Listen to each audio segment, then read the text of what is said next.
Alright, what's going on, everybody? Welcome to my channel. I haven't put anything on here in a while since Rippaverse number 1 and number 2 has come out, but that's a totally different story. I wanted to talk about Libertarian Party of Colorado and their deal with the Colorado GOP. This has generated, quite frankly, a bizarre reaction from libertarians, and typically of one side, and I think you can kind of guess who that is. And I just don't understand, quite frankly, just bizarre reaction.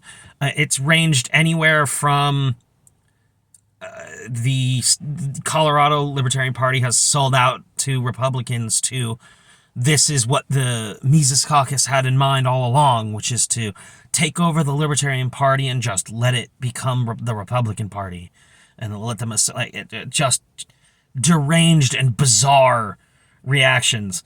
And I want to break it down a little bit because I think a lot of people are not really thinking about it. And I mean, the typical reactions from the classical liberal caucus, the ones you might expect, fall somewhere in that range. And they put out a statement full of just, it's ridiculous what they've said in response to this. I don't want to give it all bad feedback. They definitely had some valid concerns, particularly stuff with how Colorado election law works and how the primary versus minor party timelines would match up. And that's a valid point, but they don't open with that. They don't open with the logistics.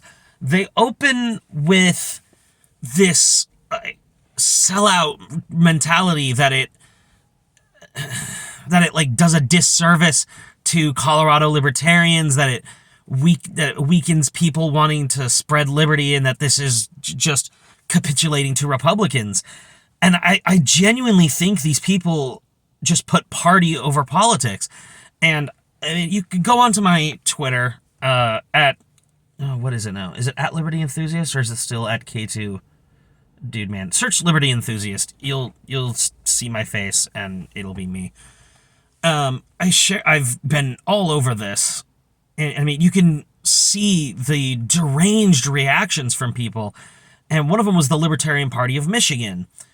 And somebody asked, would you run somebody against Justin Amash if he ran for, Michigan, I think they said Michigan governor or something. Or, I think they may have just said put him up in some elected office, I'm not sure.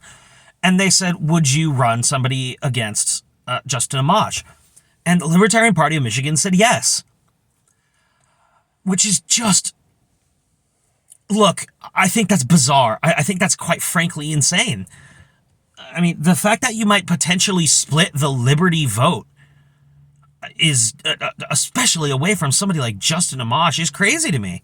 Well, look, I have my problems with Justin Amash. He said something at YAL Rev, the Young Americans for Liberty Revolution in 2022, that was just, quite frankly, historically wrong, in my opinion, and just bizarre beyond belief. But, he might be in the top 5 greatest congressmen of all time, right behind Ron Paul. The corporate press was calling Justin Amash the new Ron Paul in Congress. And to run somebody against him, when we say principle over party, what are we really fighting for here? It's the whole point, in my opinion, of this this LP GOP Colorado partnership, for lack of a better term, is if the Colorado GOP runs somebody that's like Eric Brakey in Maine, like a Justin Amash, like a Thomas Massey, like a Rand Paul, that we're not going to get in your way, because why would we? That's so dumb. It is objectively worse for liberty if you split the liberty vote away from somebody like a Thomas Massey, like a Rand Paul, like an Eric Brakey. Now, you can come back at me with whatever argument you fucking want. I honest to God, I don't care. That kind of thinking, this party over liberty thing, is bizarre to me. It really feels a lot like when Nick Sarwark debated Dave Smith. Right before I guess not right before, it was like a year before the takeover of the Libertarian Party by the Mises Caucus actually happened. And I mean, this feels a lot like that. It feels a lot like the classical liberal caucus, the quote-unquote old guard or regime libertarians, whatever you want to call them. They're really stuck on this party over everything mentality.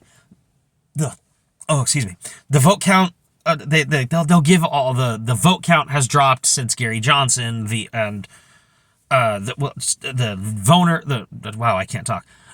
volunteer base has dropped, the donor base has dropped. They'll give you all of this bizarre thing.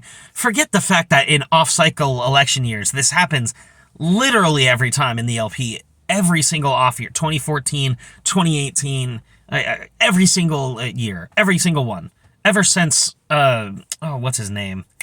2000 candidate. I can't think of his name. But I mean, up until like Ron Paul, like even when Ron Paul was running in 2008, 2012, this happened to the LP. And I find it so, like, what are we doing here? Do we actually care about getting somebody in a position to actually bring more liberty to more people's lives? I'm not saying that somebody in the Colorado GOP is going to be as good as somebody like Thomas Massey or Rand Paul, and they're not perfect either. I've had my disagreements with them. You know, Thomas Massey is still a cop guy. He's still a thin blue line guy. He's some spending stuff, especially lately with the debt ceiling thing, that I really, really didn't like from him. But you know what? He's kind of earned a little bit of a... I give Thomas Massey the benefit of the doubt. Maybe he's wrong on this. And honest to God, I really think he is wrong on this whole debt ceiling thing. But Jesus Christ, is it not better that Thomas Massey is in the United States Congress than not? Is it not? So the fact that the libertarian, that the blue pill regime, I don't care what you call it. You know what side I'm referring to. The fact that this side of the argument sees this as like an assault on the party rather than a way of trying to achieve liberty, I think is very telling. And I really, really couldn't disagree more with it. All this letter is saying is if you run somebody that's like this, if you run Thomas Massey instead of Lindsey Graham, then we won't put Gary Johnson into the race to try to split the vote and then essentially guarantee, not always, but, you know,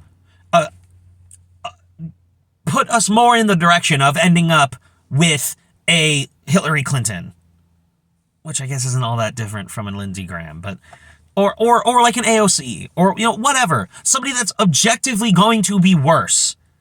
That's the whole point here. And I really think people aren't quite grasping that. It's not saying that the Colorado GOP, or rather that the Libertarian Party of Colorado, is just not ever going to run against a Republican. That's not what the letter says. The letter says if you run candidates that are more for individual liberties, that are for bringing more freedom to more people, that we won't spoil your race if you actually have a chance to win. That's what the letter says.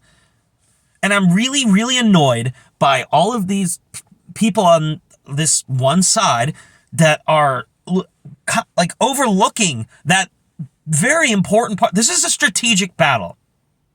This is a political battle. This isn't we're going to throw the Libertarian Party aside and we're going to focus on the Republican Party. Because then I would actually agree with the people that are like, well, just go join the Republican Party then. I would agree with you. That's not the strategy here. I don't see where this is like a valid criticism. I really don't. I'm like dumbfounded. So Dave Smith commented on it and essentially said like similar to me, but in, shorter form because it was on Twitter. And, he got so much pushback for it, so on and so forth. And, this is just selling out to Republicans. You lose all your leverage. And look, man, like, what leverage? The Libertarian Party has not had leverage at the local political level really ever. Like, Chase Oliver did probably the best job of that last year when he's forced the Georgia election to go to a runoff. And we got nothing out of it. Well, what came out of it? Like, look, maybe something really good did come out of it. And, I'm not Georgia Libertarian. So if you come across this and you're in Georgia and, maybe you got a big donor you got a big donor base that you came out of this. You got more activists and more volunteers. You know what? Hell yeah, man. Good for you. And I was cheering on Chase Oliver and I was cheering on, what's his name? Shane Hazel. I was cheering those guys on, man, because they were spreading a good message and they were actually taking it to the worst of the duopoly, especially in somebody like, what's his name? The black pastor in Georgia who's senator now. That guy. I can't remember his name. The one who ran against Herschel Walker. Whatever. He is objectively worse. Both of them are objectively worse than Chase Oliver. I mean, no question at all. But all Chase Oliver did was play spoiler until it came to a runoff and then got nothing out of it. He got so what's the victory here? At least strategically, if he got something out of it, I can see it being a win. But he got nothing. And look, this did come up with Blake Masters. And look, Blake Masters was not the perfect guy to throw your support behind. I'm with you there. He definitely understands Austrian economics. He definitely was more of a hawk on China than I think anybody would have liked. But he was good on the Ukraine war. He was good on government spending. He was against the state. And that's as good as we're going to find in the Republican Party right now. Like, look, they're going to be China hawks. There's not really a whole ton we can do about it except try to kind of steer them in the right direction. And while we build local capital within the Libertarian Party, while we try to build our local affiliates, make more people Libertarian, put a better option in a lot of these local races than the Republicans have to offer, until that can begin to happen, why not try to get the Republican Party to move in a more libertarian direction? Why not? Right? Why not? What more does the LP have to lose? We're barely a big enough party as is. And I don't want this to come off like we should just throw the mission away. We shouldn't. We should take what Michael Heiss said and face reality. The reality is the Libertarian Party barely has any leverage at all. And if you're just going to continue to run candidates in these kinds of races that get 3, 4, 5%, play spoiler for a race, maybe, or just like get 5% of a vote that's essentially meaningless, other than to hold ballot access and not build the local political capital base, what are we doing here? At least in the meantime, let's try to get the Libertarian Party to move in a more Republican direction. And here's the last thing I want to say on this that I think a lot of people are overlooking, which is that I'm affiliated in a way with Young Americans for Liberty. The Colorado GOP chair is, or rather was, I don't know if he still is, I don't know if he's still a member or not, but he was/is a member of Young Americans for Liberty. Ron Paul's group, what used to be, Campaign for Ron Paul, or Young Americans for Ron Paul, or his student activist group on college, and it became Young Americans for Liberty. If that's not good enough, man, I don't know what is. Like, look, we should absolutely hold these kinds of Republicans accountable that the Libertarian Party is saying we're going to defer Republican incumbency to. or at least attempt to, or take over whatever office they're trying to hold, right? We should absolutely hold their feet to the fire. We should say, how good are you on the wars? How good are you on the Federal Reserve? How good are you on individual liberties? Good. The war on drugs. Good. If you're good on those things, why not? Can anybody answer that? Why not? Why is it a good thing that the Libertarian Party of Michigan would run somebody against Justin Amash? And by the way, they admitted on that same thread that they had, even while he was in Congress. Why? That's bizarre. Why? Like, look, you have to run your ballot access races, the Senate, maybe the governor's race, maybe whatever. Look, man, it is bizarre that you would run against somebody like Justin Amash when he's running for Congress and even give somewhat of an attempt to split the liberty vote. You're not going to find many people that are more libertarian than Justin Amash. God damn it, Justin Amash is enough. Fucking more than enough. And to run somebody against him is patently insane. We're trying to run against somebody like Thomas Massey is patently insane. Or do we care about liberty or not? That's really the ultimate question. Like, it's not that I don't care about the Libertarian Party. I want to see more liberty for more people in their lives. That's what I want to see. If this is a way forward, I'm all for it. And if this can work, this coalition with the Libertarian Party and the GOP of Colorado, it will make the Libertarian Party of Colorado either the most relevant or the second most relevant in the entire country in terms of affiliates. If they can get serious wins out of this, if they can finally start to break Democratic rule away from Jared Polis, who, by the way, is not libertarian. Not. Maybe he's good on some more left of center things that libertarians can agree on, sure, but he's awful on guns. He was a lockdown governor. He's banned guns in a lot of places, and he's very sympathetic to assault weapons bans. I wouldn't be shocked if he comes out in favor of Gavin Newsom's 28th Amendment proposal that is going to crash and burn on arrival. He's already getting roasted for it because it's ridiculous. I would not at all be shocked if Jared Polis went for that. This is not somebody to look to as a libertarian hero. And by the way, neither is Ron DeSantis. What more do you want from me? What more do you want from us? And for all the people seriously complaining that Colorado is a Mises-controlled affiliate, this is what the Libertarian Party is going to look like. Honestly, you're deranged. Just leave. Just go. I mean, it's quite frankly bizarre, but if that's seriously what you think, why are you still here? Why? Is it seriously what you believe?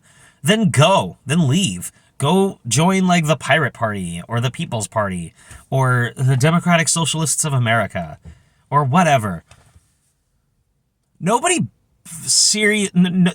on the Democratic Socialists of America side seriously complains when they try to use the very little clout that they have to try to influence the Democratic Party. But when we would to try to influence the Republican Party, who are going to be more receptive, especially somebody that's from Young Americans for Liberty, in this case, the chair of the Colorado GOP, to a libertarian message, to a libertarian candidacy, what are we doing with this? That's my thoughts. If I go too much longer, I'm just going to start repeating myself. Yeah, I don't know what else to say. This is just bizarre. Keep building your local affiliates. I'm trying to do it with Libertarian Party of San Bernardino. And, there's really, what else can we do in the meantime? The LP doesn't have a lot of resources. It doesn't have a lot of clout. The little bit that we could potentially try to do is play spoiler in a race where a Democratic candidate that would be awful gets to lose a race to a Republican that is absolutely going to be better while we build our capital. I don't see another way to do it. I really don't. That's just, what else do we do here? Really, what else do we do here? We continue to run candidates, get 5% of the vote. Everybody's mad at us, and then we disappear for another 3-4 years. We can't keep doing that. You know, Michael Heiss had a really good article along with I want to say Michael Bolden. I can't remember. Project Decentralized Revolution, and kind of like facing the harsh reality that the LP has gone through in the last 10 years or so, and that the liberty movement in general has kind of vanished from the Libertarian Party. And, you know, trying to gain that back, you know, trying to play spoiler was part of what he said in that, and I don't disagree. I can't find a way to disagree with it. And if you can, I find it bizarre, frankly. So, yeah, that's all I've got to say. I'm sure I missed something. I'm sure somebody's gonna fucking lose their mind at this video, but, you know, I don't really care. This is what I have to say. If you liked what I had to say, subscribe. I'm gonna try to release more videos, but, you know, I said I was gonna do a review of I Saw Him and Never Did, so don't take my word for it. All right, that's it. Last thing I want to say is anything that I've said in this video is not the official view of the Libertarian Party of San Bernardino or the Libertarian Party of California, and I'm not affiliated in any way with Colorado. I don't live there. I'm just talking about it because it came up on LP Twitter yesterday and went wild. So, throwing my hat in with my thoughts in long form. So, let's make liberty win, guys. Let's do it. Peace.